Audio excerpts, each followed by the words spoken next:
para que no quitarte más tiempo y para quienes nos acompañan, esta charla, al igual que otras, va a quedar grabada, va a quedar en un link que les voy a dejar en el chat y eh, les voy a dejar también los links donde están todas las actividades de esta índole que estamos realizando acá hasta marzo.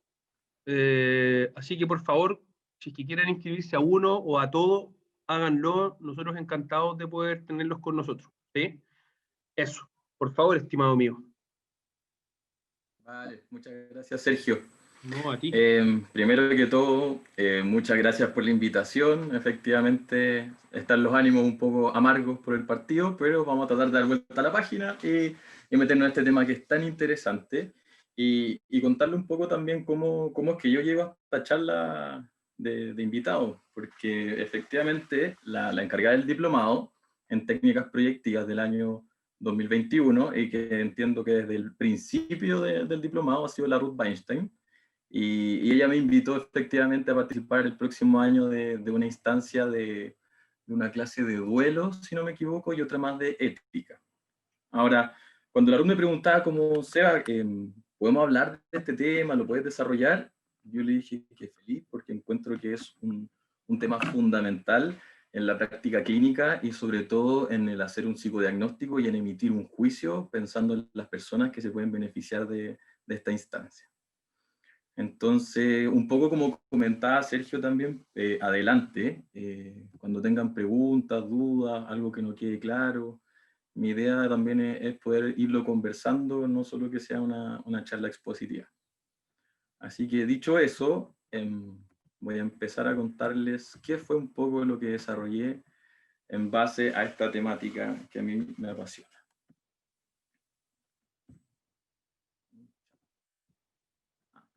Gracias, Sergio, por compartir el link.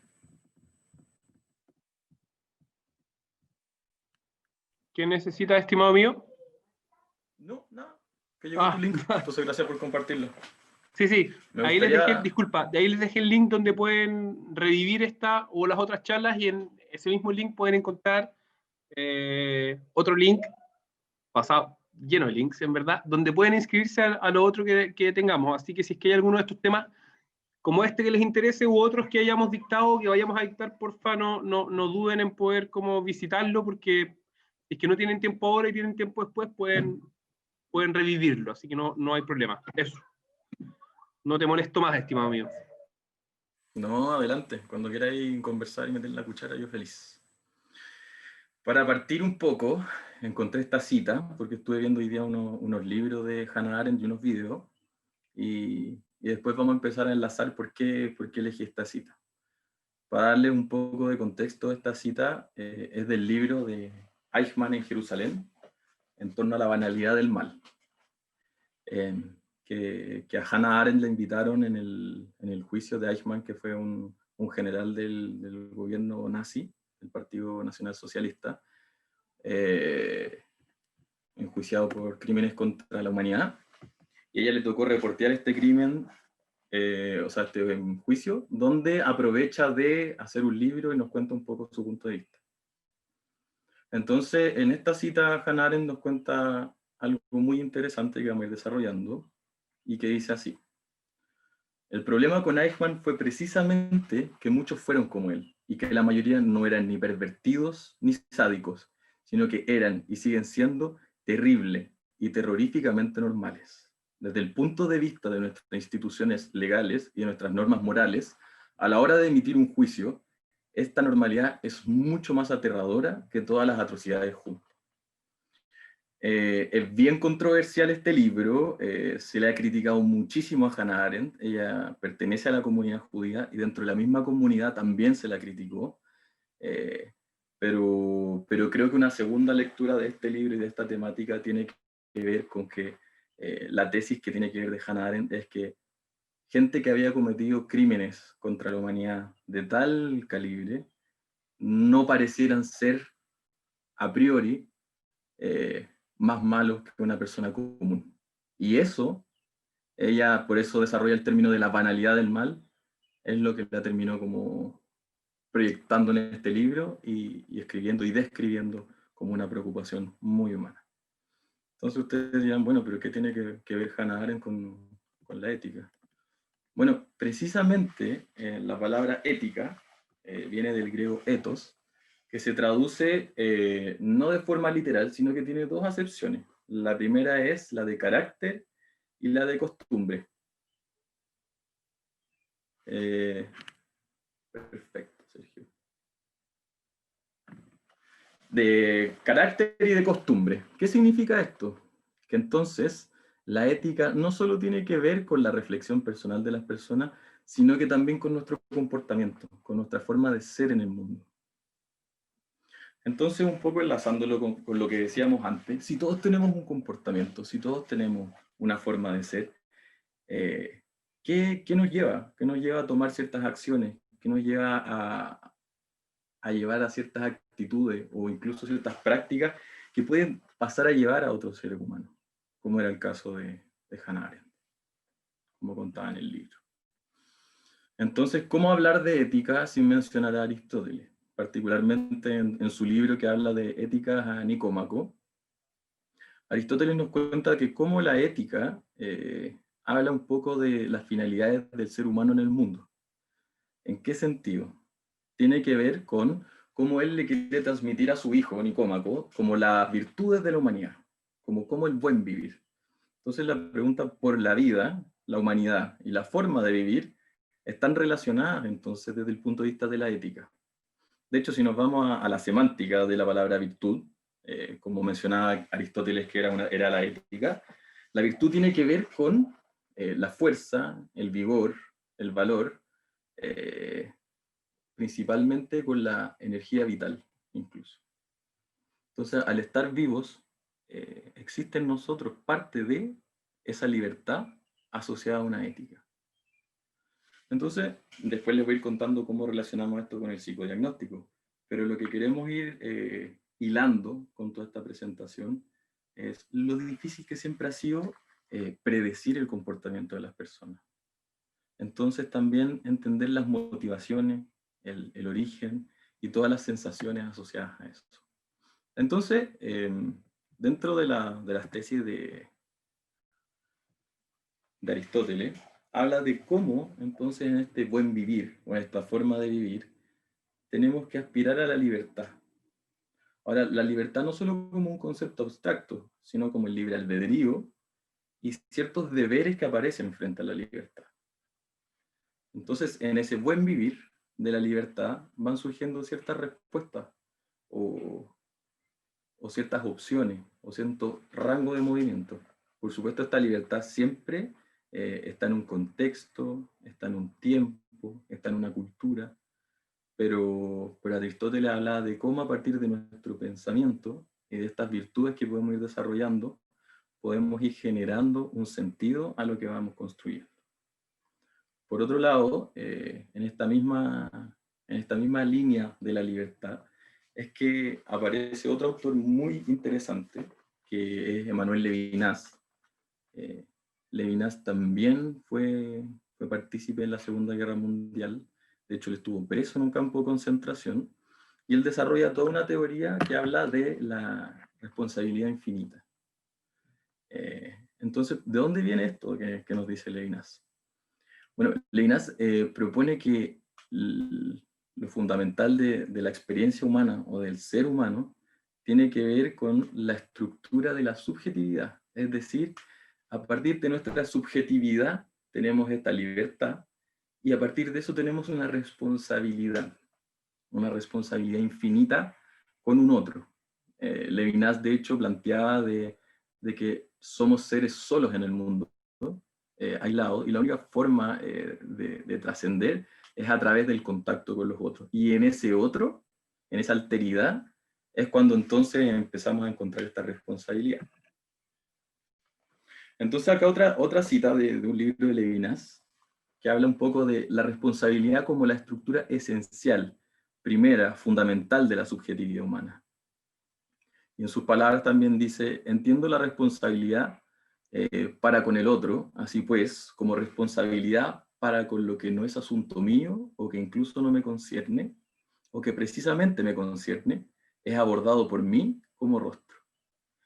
Levinas, al armar el concepto o profundizar en el concepto de alteridad, hablaba de que el genuino encuentro solamente surge cuando nos vemos con un otro a la cara, a los ojos.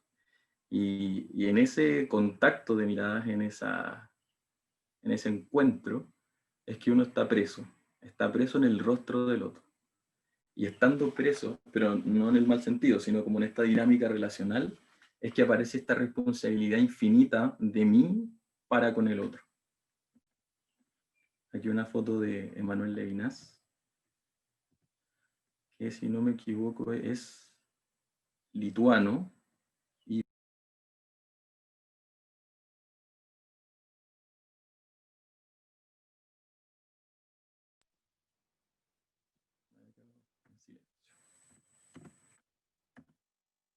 Otra cita de Levinas tiene que ver con que desde el momento en que el otro me mira, esto que hablábamos de los dos rostros que se ven, yo soy responsable de él, sin ni siquiera tener que tomar responsabilidades en relación con él. Su responsabilidad me incumbe. Suena un poco paradójico incluso si es que lo tratamos de leer a priori, pero es un poco uno de los principios de los fundamentos relacionales. Y que vamos a hablar un poco después, que también tiene que ver con la concepción de mente. Entonces, en ese encuentro, en esa reflexión, en esa libertad y en esa responsabilidad, es donde aparece el uso del diálogo. Y en ese sentido, si bien Levinas propone esto de que se apropian o nos apropiamos de los rostros de unos y los otros, no así nos apropiamos de la voz del otro, porque ahí también está su subjetividad. Entonces, dentro de los autores que he ido mencionando, creo que si hay algo que es transversal a los tres, es el esfuerzo de comprender, de entender. Y que eso no es un proceso fácil. El comprender o el entender es un esfuerzo, requiere trabajo, y aunque intentemos llegar a entender o a comprender al otro, nunca va a ser algo que logremos hacer a cabalidad. Entonces, es una búsqueda abierta, dinámica y viva. Entonces, en un punto de vista también clínico o de encuentro, pensando, a veces el escuchar a un otro implica no necesariamente escuchar cosas que queremos escuchar, o cosas que nos pueden doler, o sufrimientos muy intensos. Y en ese sentido también está nuestra propia subjetividad puesta en juego en este baile que hablamos de la interacción y de las relaciones. De hecho, esta cita la sacamos con una colega que estábamos haciendo unas clases respecto a si alguna vez las personas que están haciendo psicodiagnóstico, porque no nos olvidemos que todas estas vueltas filosóficas tienen un sentido de bajar a la aplicación del psicodiagnóstico y hacerlo de manera ética. Entonces, la pregunta es, ¿te has preguntado alguna vez qué creencias tienes tú personalmente arraigadas? ¿Te has preguntado por los traumas que podrían surgir escuchando el sufrimiento de otros? Entonces, puse esas preguntas porque me resonaron respecto a esto mismo que veníamos hablando de Levinas, de cómo en esta interacción única, en esta libertad, vamos co-construyendo una realidad. Ahora, respecto al diagnóstico, porque, ok, hablemos de ética, pero ¿qué es un diagnóstico? ¿O de dónde viene el concepto también? A nivel como de definición, el diagnóstico tiene que ver con poder recoger y analizar datos para evaluar distintos problemas de diversa naturaleza. Por supuesto, tiene un origen social griego, y después se terminó usando particularmente más en el modelo médico, pero en un principio principalmente estaba asociado en el vivir griego de la antigua clásica, y de cómo en nuestra vida en general nos vamos encontrando con ciertos desafíos o ciertos problemas, y tomar la mejor decisión en base a la mayor cantidad de información analizada y revisada que podamos hacer. Ahora, un poco como les contaba a nivel más médico y también filológico, viene del griego, que significa a través de, y también del conocimiento, y el sufijo tipo que se define como relativo a. Entonces, ¿qué significa esto? Que es a través del conocimiento podemos ir conociendo y tomando ciertas posturas. Entonces, en la misma línea, un buen tratamiento o un tratamiento correcto se tomaría en base a un diagnóstico correcto, donde lo que se usaba en el modelo médico principalmente, que tiene que ver con los sentidos, con el ver, con el sentir, con el escuchar, con el analizar, para posteriormente tomar postura, es decir, discernir o entender hacia dónde vamos a dirigir las distintas acciones para resolver lo que está quejando a la persona. Según Grossman, incluso él habla de el arte de distinguir o identificar una enfermedad. Ahora, ese es el diagnóstico, pero ¿qué es un psicodiagnóstico? Una definición de psicodiagnóstico habla de un poco de las variables o la dimensión bajo el estudio del proceso salud de enfermedad psíquica o mental de un sujeto, pareja, grupo o comunidad. Porque recordemos que el psicodiagnóstico tiene aplicaciones en distintas áreas, en distintos contextos y de diferentes búsquedas. El proceso psicodiagnóstico es una de las funciones propias de la psicología clínica y se puede definir como el acercamiento al paciente para conocerlo y evaluar psicológicamente sus recursos, potencialidades y dificultades, de modo de obtener una comprensión integrada de su personalidad y funcionamiento relacional. Ahora, este modelo, que vamos a mostrar dos modelos, habla un poco desde un posicionamiento desde el modelo más tradicional o biomédico, que lo que queremos hacer hoy día también es hacerlo conversar con un enfoque más relacional y de la posmodernidad. Entonces, un poco ciertos puntos del psicodiagnóstico de una visión más clásica o más tradicional, tiene que ver un poco con la simetría. ¿Qué entiendo yo por la simetría? Refiere un poco a de que la persona se convierte en un objeto de estudio. Y al ser un objeto de estudio, yo llego con mi herramienta, y dentro de esa herramienta puedo acercarme, tomar datos, sacar información y posteriormente hacer una devolución de eso. ¿Por qué modelo médico? Porque el modelo médico, al ser dentro de la ciencia biológica y biomédica, lo que hace énfasis es en encontrar el déficit. O sea, el diagnóstico tiene que ver un déficit. Pero en psicología, que estamos hablando desde las ciencias sociales, en expertos en ciencias sociales, por ejemplo, ¿dónde quedarían los recursos en este modelo? Y en ese sentido, por eso se habla de positivismo, que tiene que ver desde la verdad. Porque en el modelo médico, si buscamos el déficit, buscamos el tratamiento y buscamos la salud. Ahora, para los que trabajamos en salud mental, no funciona así. El proceso está vivo porque no tenemos un objeto al frente, sino que una persona. Y un poco esas son las dos versiones que vamos a hacer conversar hoy día. Porque ¿cómo sería en este sentido una visión de un psicodiagnóstico, relacional? Un poco como muestra acá la foto, habría un nivel de simetría. Pero ojo, no tiene que ver con la simetría así como de ser amigo o necesariamente así como perder los roles, por así decirlo. Al revés, a lo que va es que son dos personas en una búsqueda conjunta. Ya, ustedes me podrían decir como ya, pero ¿qué me estáis diciendo diferente del otro? Es que es bien diferente en una gran sutileza, que lo que estamos hablando es que acá la persona está presente en lo que se está observando, versus antes, en la visión más clásica, que el psicodiagnóstico lo que hacía era ponernos atrás de la prueba y mirar desde una posición de poder para emitir un juicio y todo lo que eso posteriormente podía traer. Entonces, además de esta simetría, que me posiciono no desde necesariamente los amigos, como hablábamos, sino de yo soy un experto en ciencias sociales y tú eres un experto en tu vida. Sentémonos juntos a buscar esto. Y asimismo la relación se convierte en uno de los elementos que nos ofrece más información también. Porque, ¿qué es lo que vamos a diagnosticar? Esa es la pregunta. ¿Para qué diagnosticamos? ¿Para qué hacemos un psicodiagnóstico?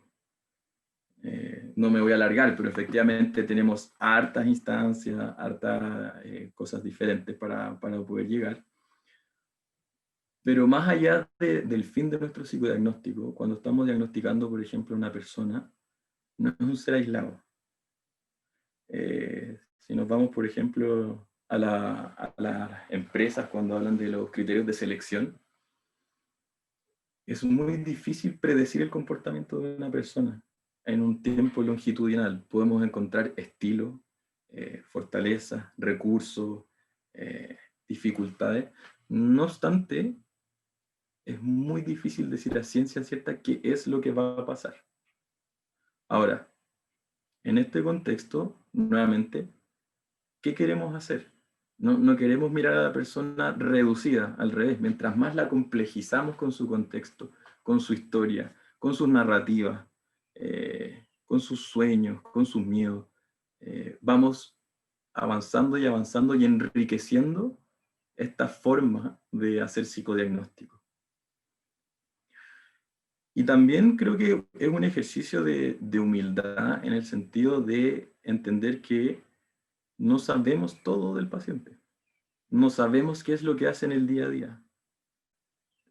Ahora, sí somos expertos en ciencias sociales, sí somos expertos en procesos. Entonces, a partir de lo que vamos recopilando con la información de los test, también vamos a ir identificando también cómo nos vamos sintiendo en la evaluación. Es colaborativa la persona, coopera, no coopera, quiere compartir, qué está buscando, para qué están haciendo este diagnóstico. La persona que a mí me formó en psicodiagnóstico, que es la encargada del diplomado, siempre me decía que los test finalmente son mediatizadores de la conducta, pero que nunca nos olvidemos de nosotros mirar a la persona y que no se nos olvide que la persona también nos está mirando. Entonces, para mí fue muy revolucionario entender que esta observación ya no es 180, sino que es un 360. Y también creo que eso mismo propone un desafío bien entretenido por un lado, pero también complejo, porque están pasando muchas cosas también. Alguien escribió en el chat.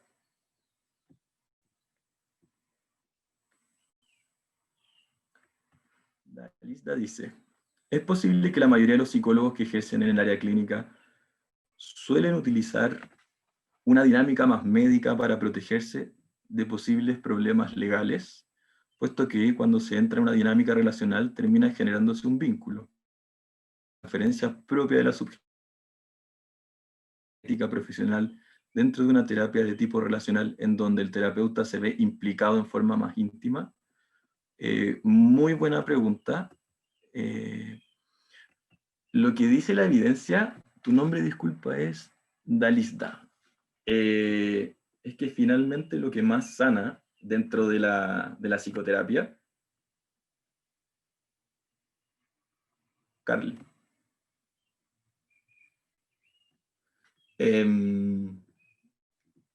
lo que se ha visto en la evidencia, perdón, nuevamente, lo que más sana en porcentaje es el vínculo. Y yo creo que el vínculo, querámoslo o no, no está en nuestro completo control. Pero lo que sí está en nuestro completo, o no sé si completo control, pero lo que estamos más conscientes, es de la actitud que tenemos en ese encuentro con la persona. Entonces, en mi experiencia, por lo menos con el equipo que yo trabajo, con los psicólogos que me he formado, no necesariamente se generan problemas al tomar una postura de persona, porque uno como persona también tiene límites. Creo que se suele confundir harto el tema relacional, como con no manejar los roles o ser inadecuado incluso a veces, pero más de alguna vez en las reuniones clínicas de nuestro equipo hemos hablado cómo, por ejemplo, aparece el cariño espontáneo hacia los pacientes o las dificultades que se presentan en mi propia vivencia del proceso terapéutico. De hecho, hay un libro muy bonito, por si lo quieres leer, de Irving Yalom, que habla de terapia a dos voces, que cuenta un proceso terapéutico de principio a fin contado por el terapeuta y también contado al mismo tiempo por el consultante o paciente. Y es muy interesante porque las cosas que el paciente narra como muy significativas no tienen nada que ver con lo que el terapeuta narra o cuenta que él cree que está haciendo una buena intervención, quizás, o que lo está haciendo muy bien. De hecho, una de las cosas que más valoraba el paciente tenía que ver con la genuinidad o lo genuino del terapeuta y de ciertas cosas que van más allá del control, que son como las interacciones espontáneas que pasan en terapia. Entonces, cuando pregunta, Carle, ¿cuál es la forma más ética de trabajar? En las ciencias sociales lo que se habla es la rigurosidad de la práctica.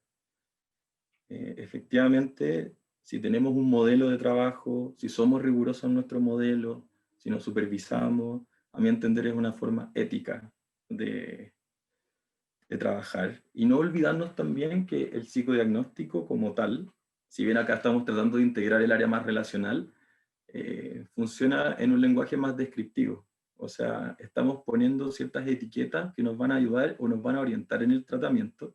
No obstante, el proceso terapéutico se da en lo más dialógico, en el yo-tú. Y eso, a mi entender, ya de por sí es ético. O sea, estar habitando conscientemente ese espacio es ético, porque hay una reflexión de querer estar conscientemente ahí, acompañando a la persona en su sufrimiento. En términos legales, claro, siempre aparecen dificultades y es parte yo creo que de la pega de todos los clínicos, pero en general yo ahí siempre recomiendo trabajar en equipo, sobre todo casos más complejos. Al final de la presentación puse un caso para que lo conversemos y para que se puedan hacer una idea más práctica de todo lo que hemos ido hablando también. De nada, eso mismo te iba a preguntar, no sabía si había respondido tu pregunta. Entonces, como estaba contándoles, como, bueno, ¿qué es lo que vamos a diagnosticar? ¿Y para qué? O sea, yo hoy día mi idea es dejarlos con muchas preguntas y pocas respuestas. Ese es el ideal. Entonces, cuando queremos hacer, por ejemplo, una observación de la vida mental del paciente, si estamos como desarrollando la idea de que ya no somos seres individuales simplemente, sino que vivimos en un contexto, que somos seres relacionales, entonces nuestra mente no está tan aislada. Ahora, si somos un individuo, puede ser suena un poco paradójico, pero quiero hacer esa sutileza.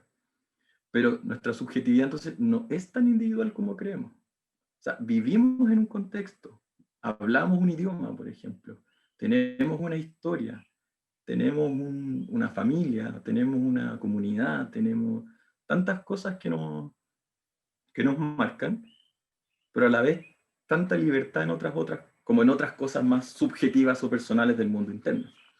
Entonces Stern propone que los límites entre el self y el otro no son tan claros, pero sí son permeables. No confundir, por ejemplo, la desintegración psicótica, que es otro tema. Entonces, en ese sentido, hablamos de que la vida mental es co-creada. Estamos hablando entonces de un ser, un self relacional.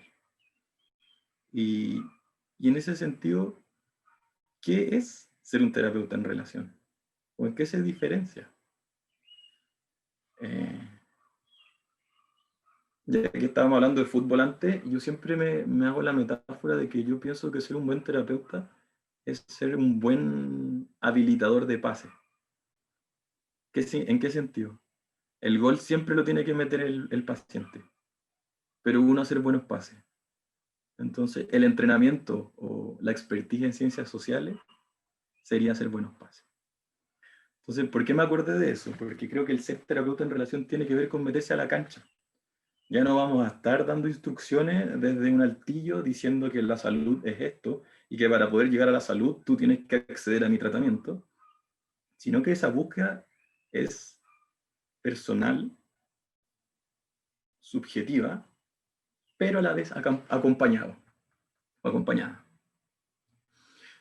Y cuando pasan esas cosas, yo creo que es súper interesante porque, claro, estar desde un altillo desde muy lejos es muy distinto a estar en la cancha, pues, porque cuando estáis en la cancha pasan cosas. En esto del ser ético, por ejemplo, ¿qué pasa cuando me pasan muchas cosas con el paciente? ¿Qué pasa cuando no sé qué hacer? ¿Qué pasa cuando me enojo? ¿Qué pasa cuando trabajo, por ejemplo, en terapias familiares y tengo más afinidad con una persona que con la otra? O ciertos problemas para mí son más válidos que otros problemas. Ahí llegó otra pregunta. Claro, claro, los psicoanalistas y los psicoanalistas relacionales hablan harto de la transferencia y la contratransferencia. Que yo entiendo que es el primer salto hacia los modelos relacionales, que es poner a las personas y en juego ahí. Entonces, ¿qué intervenciones también yo hago desde mi propia historia? Porque yo me estoy poniendo ahí, yo tengo mi estilo generando esta terapia. Entonces, ¿qué sería un psicodiagnóstico ético? Porque ¿qué convierte esto en un espacio ético?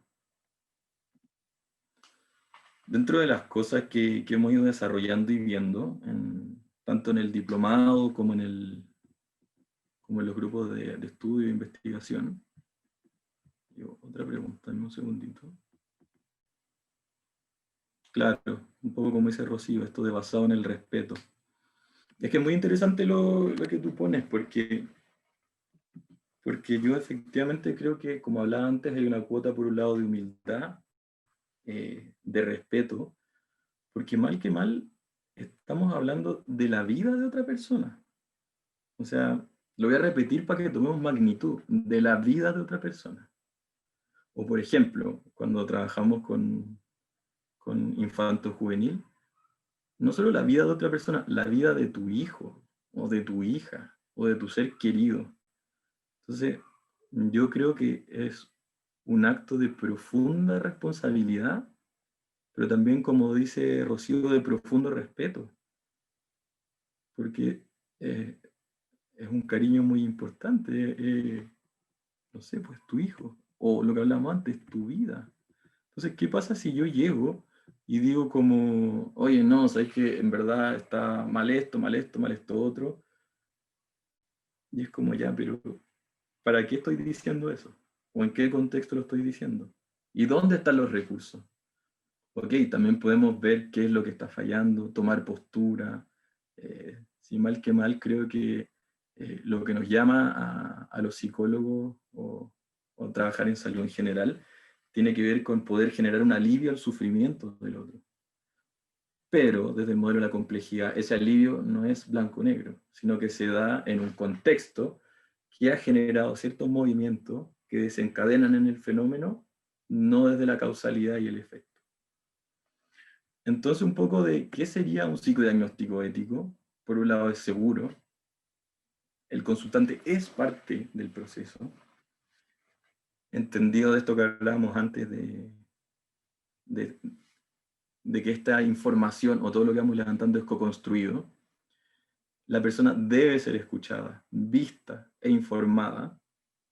La información es consultada también con el evaluado. O sea, uno puede también ahí hacer unas pequeñas confrontaciones o indagar. No hará daño. Creo que eso sí, uno de los avances, por ejemplo, en los temas legales, cuando se empezó con la entrevista única. No es mi área de expertise, pero son ciertos avances que se han ido haciendo. Y por sobre todo pretende ser un aporte en la comprensión de la persona, en la comprensión de la conducta, de la vivencia, de toda la complejidad que eso involucra. Y finalmente, a partir de todo lo que hemos ido conversando, les quería contar un caso que modifiqué los datos y la información, pero creo que ejemplifica bastante bien y de manera bien efectiva también por qué yo me hice estas preguntas, como ¿cuál es la importancia de la ética? Entonces, ella es una mujer de 21 años que actualmente vive con la madre, debido a que tuvo una pelea con el padre el año pasado, quien lo echa de la casa. Los padres están separados desde que ella tiene 14 años, decide primero irse a vivir con el padre porque la mamá estaba con una depresión y tenía hartos problemas para acompañarla, entonces decide vivir con el padre, tiene más autonomía, está más sola, pero el año pasado ocurre este quiebre y vuelve a vivir con la mamá. En ese contexto, ahí veo a la jefa del diplomado entrando, a la Ruth, un saludo. En ese contexto, la madre decide demandar al papá por pensión alimenticia. A lo que el padre se defiende y lleva a esta mujer de 21 años a hacer una evaluación. Ok, ¿qué pasa en esta evaluación? El informe después me llega a mí. El psiquiatra de renombre, muy conocido, una figura importante, y en el informe lo único que yo pude observar fue déficit, por así decirlo, categoría de trastorno, y sobre todo las dificultades que había en el trato con la joven, lo desafiante que era, que tenía un futuro poco prometedor. Eso me llamó mucho la atención. A nivel escolar o sea, no escolar, universitario y laboral, y que efectivamente ponía, verdad no hablaba del papá, pero finalmente hablaba de que era esperable probablemente algún tipo de bipolaridad, y que eso hablaba de que tanto la chica no estaba en competencias para decir que había problemas con el papá, y el padre también desacreditando a la madre de esta chica. Entonces yo decía como, chuta, qué fuerte, primero que todo leer algo de eso, porque conozco a la chica hace un tiempo, y ahí llegó una pregunta. Qué fuerte las etiquetas que impone, peligrosas, efectivamente. Eh, y es súper complejo porque en general las etiquetas como que nos sirven como descripciones de nuestra identidad. Importante la ética en el psicodiagnóstico. ¿Cuántos colegas que hacen peritajes manipulan la información por un fin económico y de influencia? Grave situación en los tribunales de familia. Efectivamente, no sé el nombre porque es como una sigla, pero estoy de acuerdo con ese comentario. O sea, por lo mismo también creo lo importante de hablemos de ética. Sentémonos a pensar dónde estamos, para qué estamos haciendo un diagnóstico, en qué contexto. Y un poco siguiéndole, o sea, para seguir contando el caso, esta chica se autodenominó también como un fracaso, después de todo este encrucijada que le hizo el papá, que se sintió ofendido finalmente porque la chica como que decidió volver con la mamá. Fue como una herida para la identidad del papá. Entonces, en esa guerra o en ese fuego cruzado, es que yo decía como, pucha, qué fuerte para la identidad o para el discurso que se va contando esta mujer, que te digan eso. Porque ella después me decía como, es que yo estoy loca. Y decía, ya, pero ¿de dónde viene ese significado o esa narrativa? Y cuando uno empieza como a poner las piezas en este contexto, tú dices como, chuta, pero no me da la idea que estés loca. O sea, es bien reactivo a tu contexto. Tú me has contado que en verdad quieres una mejor vida, que te estás esforzando para que te vaya mejor en la universidad. Y también de frentón ahí, me acuerdo, por supuesto no le hablé con la chica y le dije a la mamá que no estaba de acuerdo con el informe que me habían entregado. pero de este psiquiatra, de cómo, del poder de las palabras y cómo tomó a la ligera toda esta descripción que hizo tan grave. Y yo decía como, ok, ya, podemos quedarnos con el diagnóstico más descriptivo, pero ¿dónde está el diagnóstico comprensivo? ¿Y dónde están los recursos? Como, ¿dónde está la persona en este informe? Y un poco esa es la invitación y las preguntas que les quería dejar hoy día, que cada vez que estemos frente a un psicodiagnóstico o si van a participar del diplomado, si bien el psicodiagnóstico en un modelo relacional tiene una simetría a nivel de humanidad, somos expertos en ciencias sociales y vamos a tomar una postura. Entonces, usemos ese poder de la expertise en las ciencias sociales con criterio, con humanidad y también empatizando con la vivencia del otro, como hablábamos de Levinas, de esta ética infinita. Y eso, estimados. Muchas gracias. Quería saber si tienen alguna pregunta, alguna duda, algo que no haya quedado claro. Yo creo que este es un tema que se puede alargar harto, a mí me apasiona bastante, pero eso, desde ya también muchas gracias por escuchar, sobre todo en este día de fútbol tan injusto que nos tocó vivir. Oye, yo te agradezco, Sebastián. ¿Me escuchas? Sí, te escucho, Ruth, perfecto. Es que me pude ingresar solo a esta hora, o sea, hace un rato, y me encantó lo que estabas exponiendo. Da para De nada, harto. pues muchas gracias. Sí, me encanta cómo expones además. Gracias.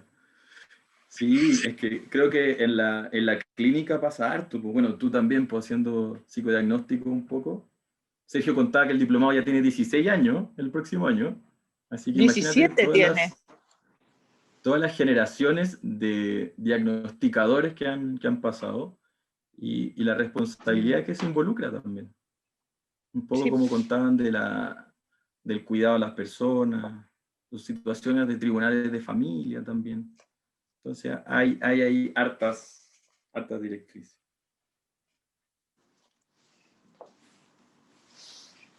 Sí. Te están agradeciendo. Sí, ahí estaba viendo. Gracias Muchas para ti. gracias. Sí, efectivamente, como dice Tatiana, una conocida mía. Importante siempre, siempre importante trabajar en equipos multidisciplinarios. Yo creo que la consulta a veces puede ser un lugar muy solo y en mi experiencia creo que siempre ese acto de responsabilidad tiene que ver con trabajar en equipo, revisarse, cuestionar la práctica y también abrirnos a estos espacios. Creo que a conversar, a que nos cuestionen,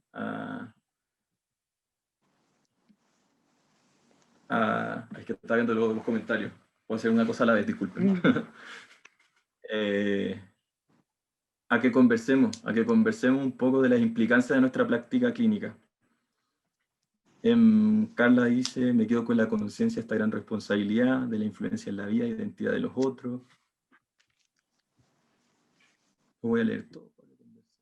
Y muchas gracias por los comentarios, se pasaron, muy interesante. Agradecer de esta perspectiva, siento que es necesario para comprender a las personas como tal, como seres humanos, más que las etiquetas que suelen ponerse, como varios espectadores mencionaban, tienden a ser más dañinas que colaborativas.